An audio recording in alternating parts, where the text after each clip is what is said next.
world where achievements and accolades motivate us to do more and be more, we're often left wondering, is this really it? Deep inside, you know there is more to life. You're ready to leave behind the old, push your way through, and claim the deeper life that's calling you. That's where we excel. We're your hosts, Stephanie Allen and Maren Oslak. And this is the Soulful Leader Podcast. Sit back and relax as we share the shortcuts we've uncovered to help you make shift happen.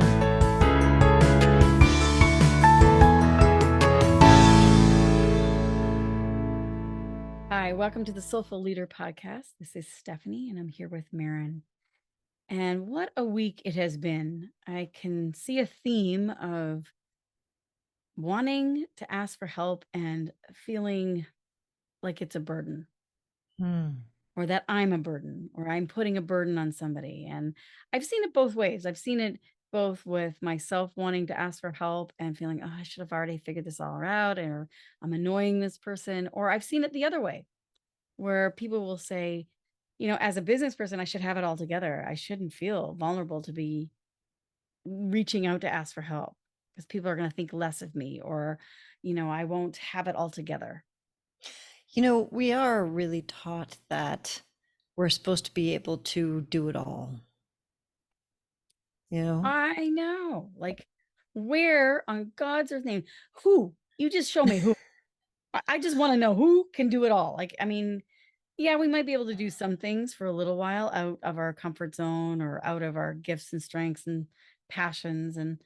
But over a longer period of time, it's exhausting. Like, good luck. It is exhausting. And it you know, it's like the cost. Like you said, we might be able to manage it for a time. And then, you know, it's like we've got all those, you're juggling and you've got all the balls in the air. And at some point, the balls are going to start to drop. And whether that's your health or a relationship or part of your business, or, you know, so often we sacrifice our health and our relationship for our businesses. And for some reason, that's okay. We've said, oh yeah, that's okay. We've made that an acceptable exchange instead of asking for help. I mean, that's one alternative, is to ask for help, and yet there's this whole shame-filled belief system around that, like, exactly. we're not good enough. If I ask for help, I'm not good enough, or I'm putting you out. It could be that, or it could also be, and I even want to put it out to those who are listening right now. It's like, I'd like to know what you all out there believe about asking for help. Like, what do you tell yourself? Like, when you actually have to pick up the phone or send an email, or, you know, even if it's a stranger in the grocery store and you have to ask them for help, like, what happens to you? What goes on internally with you? Like, what do you believe about that? Like, you know, if you ask for help and you actually get it now, do you owe them something?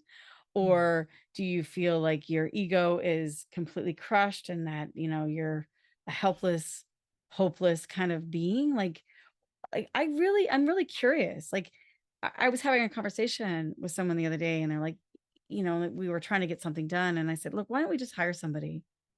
Yeah, but I can do it myself. I can do this. I'm like, yeah, but you're miserable and you're overtaxed. You're exhausted. It's not getting done. It was supposed to get done back in June. It's still not done. It's now August, you know, coming into September, and it's not done. So I'm not shaming you. I'm just saying, you know, why don't we just get someone else to do it? No big deal. No big deal.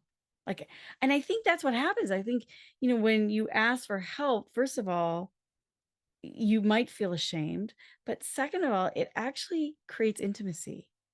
So maybe when we don't ask for help, it actually keeps everybody at arm's length. So no one really gets too close to you to really discover where your weaknesses are, or where, you know, where your strengths are even. Like, I think it's quite interesting. It's a safety thing. Yeah. Safety in the way of an emotional, you know, mentally kind of a way. Right. If I don't ask for help, then I won't open up. Asking for help is an opening. It's a crack in the armor. Yeah. What's interesting is we had a podcast last year about Kintsugi, the Japanese art of mending broken pottery. And one of the things I remember that you said at that time is like the cracks are where the light gets in. Yeah, I think Leonard Cohen actually said that, but that's okay. I can You but I quoted believe Leonard. I was probably quoting Leonard Cohen. Yeah, I believe you were. I believe you were. And it's like the Japanese art of kintsugi is about that. It's about making it's so beautiful what can be made from it's like we think of perfection of like a perfect pot and then we break it and we think, well, it's trash. No, it's not trash. That's us. We're broken. We're all broken. And like Leonard Cohen said, that is where the light gets in. And that's where intimacy happens. And what I mean Mm, by intimacy, I've said this before, is into me I see. It's like we have been created in a culture that it's like a silo culture. Like I'm a one and done, I can do it all, like a one man band kind of thing. And mm, what that does is it creates separateness. It divides us instead of, you know, coming together, having somewhere where you actually need someone else's help allows a relationship to unfold. And I just witnessed something today that just totally broke my heart open. A couple, friends of mine who are a couple, they had something really horrific happen. And she just completely melted in his arms with tears, and he held her. And she was visibly saying, I need help. He didn't fix her. He didn't change her. He didn't judge her. He was literally present for her. And it broke my heart because I realized, I think we don't tend to ask for help until we're broken, mm, until we are in such a hellacious, hot mess place. Then we are able to let it in. And I'm like, what if, and how beautiful that is too when that happens. But what if we didn't have to wait till we were in that position to actually ask for help? Recently I had some things happen to me at my cottage and I had visitors come out, and it was so funny because they helped me set up a fire pit that I had bought in the beginning of the summer, that I thought was going to take me all day and it was going to be a pain in the I had this huge story built up in my own mind about what it was going to take to make this happen. I think it took 15 minutes actually, and we were done, which is hysterical. And then we had this lovely fire pit. And, an old part of me would have said, oh my gosh, I invite these people out and I put them to work. Right. And I'm like, what am I doing? How rude. Nice. No wonder nobody wants to come out and be with me. I'm just going to put them to work. But that wasn't it at all. Like they actually felt good about doing, being able to make a difference and doing it together. And it happened so quickly. Like it just was effortless and it was fun. I love that because so much of it's all just stories we tell ourselves, whether it's to keep ourselves safe or because it's a story that we learned. And what I mean by that is, like you said, the story that you had been telling yourself is, oh, well, I invite people out and then I put them to work. No wonder nobody wants to be here, or it's going to Right. take me all day. You had all these stories, and when all was said and done, it was like boom. And the other half of that story is, so earlier you asked our audience to think about, how does it make you feel when you have to ask somebody for help? I want to And also, what do you tell yourself about what do that? you tell yourself? So those are Yeah. the stories. The flip side of that is I want you all to think about, how does it make you feel when somebody else asks you for help, for your expertise, and you can actually be of service to them? And it's easy for you. It's And it's natural. right.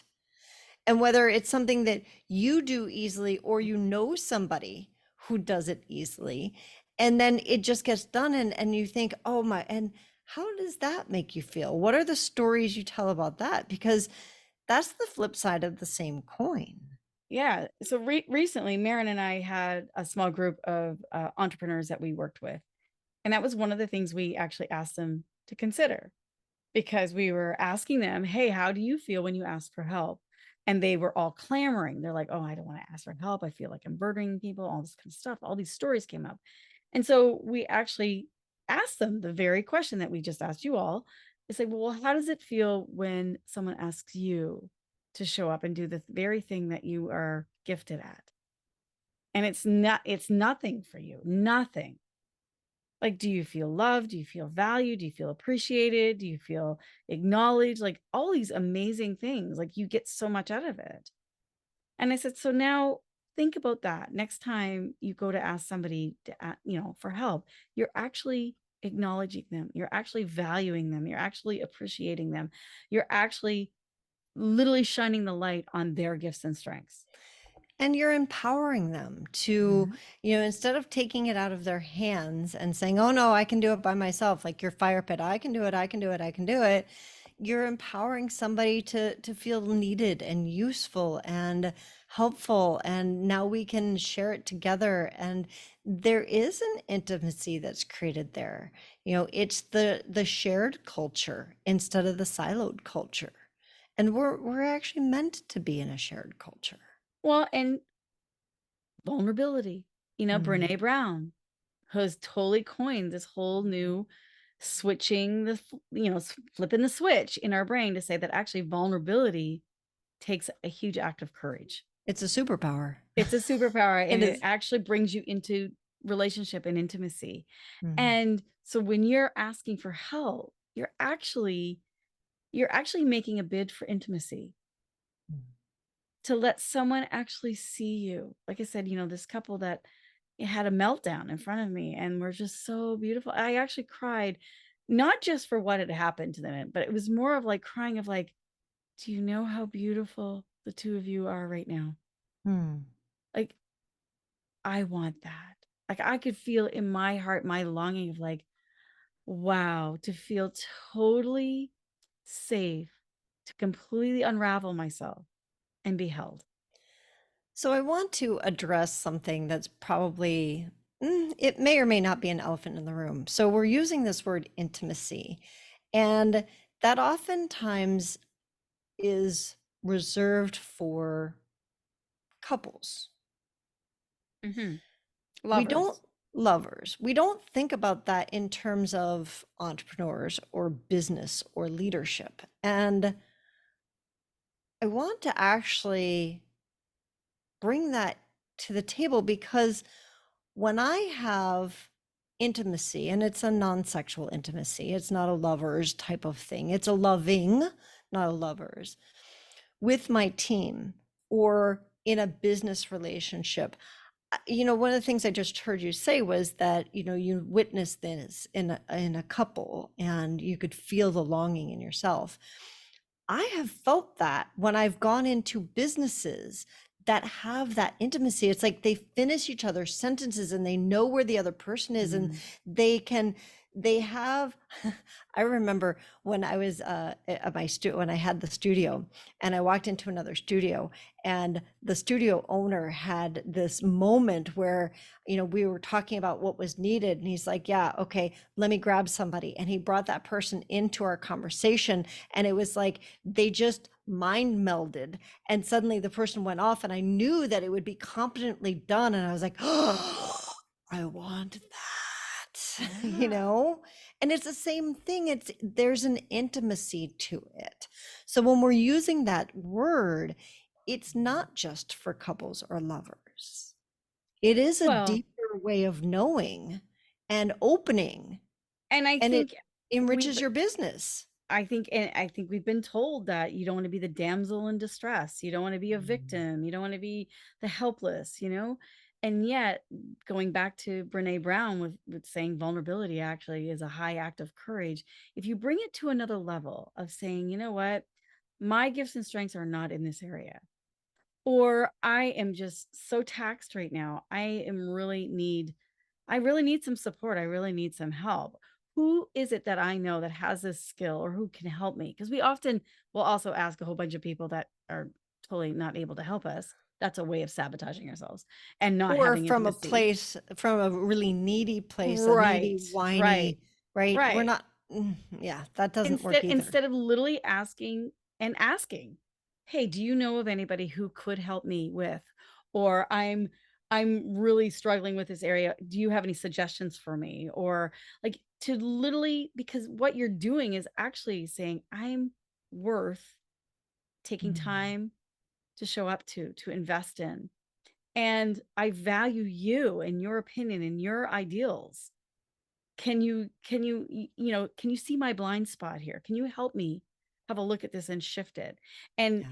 if we're in a place of poor me, victim, I'm helpless, hopeless, you're going to take that as criticism and judgment. And you're not good enough and all of that craziness versus literally saying, wait a minute, I believe I'm here for a reason. And what I'm offering, I really believe in.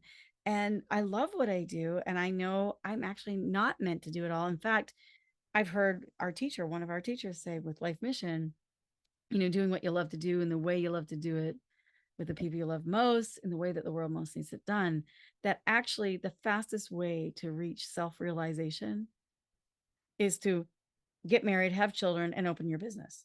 You basically are on the fast track because you aren't supposed to do it alone. It's It's going to actually challenge it's going to every challenge aspect of that. exactly. And you're going to need a community, and you're going to need practices, and you're gonna need a skill set, and you're gonna be able to have to articulate what you need and how to ask for help and also receive it. I think that could be another whole podcast on its own, is learning how to receive help when it's offered to you, Mm. to let it in and not block it. But I think that is that same sort of currency really is it's that flow. The interesting thing is that the Buddhist community say that the next Buddha is going to be what's called a Sangha, and I'm probably pronouncing that totally wrong. Um, it will be in the show notes. It's essentially a collective. It's not going to be a singular person. It will be a collective. It'll be a group. And this speaks directly to me anyway, where we are as a culture and as businesses, where we are moving from this place of worshiping the siloed, we can do it ourselves, we're all competitors, like, wipe out every other living thing that might possibly compete with me, et cetera, to a new way of doing things, which is collaborative and not competitive, but cooperative and bringing it together and co-creative. And Mhm. so where we are valuing each other's gifts and strengths and not feeling like I'm not good enough if I can't do everything, I wasn't meant to do everything, I Yeah. need people. So the next Buddha, the next wise being coming into the Buddhist community, is a collective where it's not a single person. And it's like, wow, that's very powerful. Mhm. Mhm. You know? So as leaders, I would, I think this week it would be great to hear from you about what are the things that come up for you when you think of either being a burden or a blessing. For when you're asking for something, do you feel like a burden or are you being a blessing when you ask someone for something? And then flipping it around and saying, if somebody asked me for something, where am I on that same spectrum? Am I a burden or am I a blessing? Yeah. And maybe sit with that for a little bit this week. Because this is the internal training, is to Mm, actually change the inner narrative. the dialogue. Yeah, like I have this beautiful piece of land that's been in our family since the 1940s, and it's oceanfront, and there's all kinds of trees on it because I don't want to cut down the trees, and for personally because it's on the oceanfront, it actually saves our land. But it's a pain in the butt because you have to go around it with the lawnmower all the time and the whippersnipper. There's a lot more to do than just a straight line. And I could feel myself out the other day, you know, mowing the lawn and going, wow, I get to do this. This is so beautiful. It's so beautiful. Like I could complain, I could go, I'm like, well, wait a minute. Or I could just ask for help and get someone, or I could just simply enjoy it. Mm, I have choice. yeah. And if I'm not enjoying it and I can't seem to get right inside my heart to make it into a blessing, that's when I need to ask for help. Then go hire somebody.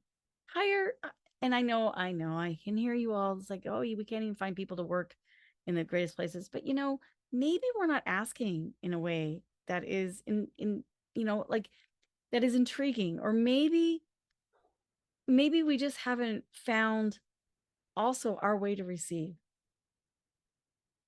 Because, we do create our own reality. And what I mean by that is that if I believe that I'm burdening somebody and that I'm helpless and hopeless, and I go and I ask help from that place, I can pretty much sure no matter what they say, I'm going to interpret it that I am being judged and criticized.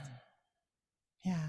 But if I shift that internal dialogue to like, no, actually, I have the life force to do this, or I know somebody who's really good at doing this and I can ask them for help and I can practice receiving because I can say, I'm worth taking the time at my cottage just to enjoy the beach. I don't necessarily have to mow my lawn. I can have somebody else do it. Then I will literally come from a different place, both asking and receiving. And I think that's a great Also, thing to try this week. I love that because you can also, part of that shift is also realizing that you're offering them an opportunity. Yeah. Possibly somebody who needs the work, or maybe you want to do a trade with them, and something that you have is something that they would want. Maybe it's a neighbor and they need something done by you. It's like there's so many options, and we get stuck in this little rut of, no, it just looks like this and I'm going to be a burden, instead of exploring. So yeah, stopping, just becoming, it starts with becoming aware of what the narrative is to begin with. That's right. If you're not aware that there's even a narrative going on, you can't change it. Once you become aware of, well, here's the story I keep telling myself, then you can say, is that even a true story? Might there be another one? Might there be 10 more? Right. Yeah. So cool. That's a fun. I know I'm going to play with this week. So I look forward to hearing from everybody. Remember, we've got our Facebook group, we've got our LinkedIn group, and we're now on YouTube, and all of our links and everything are in the show notes, so you can find them there. And we'll look forward to talking to you next week on the Soulful Leader podcast.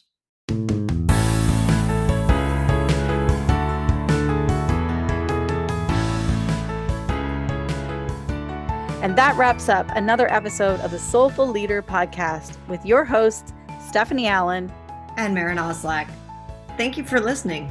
If you'd like to dive deeper, head over to our website at thesoulfulleaderpodcast.com. Until next time.